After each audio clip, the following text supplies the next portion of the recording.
Praise lord. మన ప్రభువైన యేసుక్రీస్తు నామములో మీ అందరికీ నా హృదయపూర్వకమైన వందనాలు. Praise Lord. హల్లెలూయా. దేవునికే మహిమ కలుగును గాక. ఆమేన్. ఈరోజు వాక్యము 1వ రాజుల గ్రంథము 3వ అధ్యాయము 10వ వచనం. సొలొమోను చేసిన ఈ మనవి ప్రభునకు అనుకూలమాయెను. అదే 1వ రాజుల గ్రంథము 3వ అధ్యాయము 11వ వచనంలో, గనుక దేవుడు అతనికి ఎలాగూ సెలవిచ్చెను, దీర్ఘాయువు అయినను ఐశ్వర్యమునైనను నీ శత్రువుల ప్రాణమునైనను అడగక న్యాయమును గ్రహించుటకు వివేకము అనుగ్రహించమని నీవు అడిగితివి.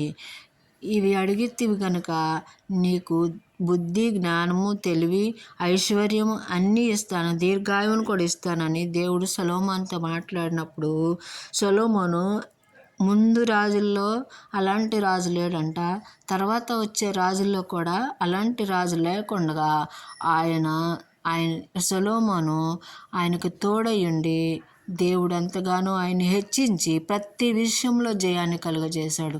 ప్రతి విషయంలో జయాన్ని పొందుకోవాలి అంటే ఆయన చెయ్యి మనం పట్టుకొని ప్రతి విషయంలో ఆయన అడుగు జాడలో మనం నడుచుకుంటూ ఆయన కృప కొరకు మనం ఎదురు చూస్తే ప్రతి విషయంలో దేవుడు మనకి మేలు కలుగజేస్తూ జయ జీవితాన్ని మనకి ఇస్తాడు. Praise Lord. హల్లెలూయా. అట్టి కృప దేవుడు మనకు అనుగ్రహించును గాక. ఆమేన్.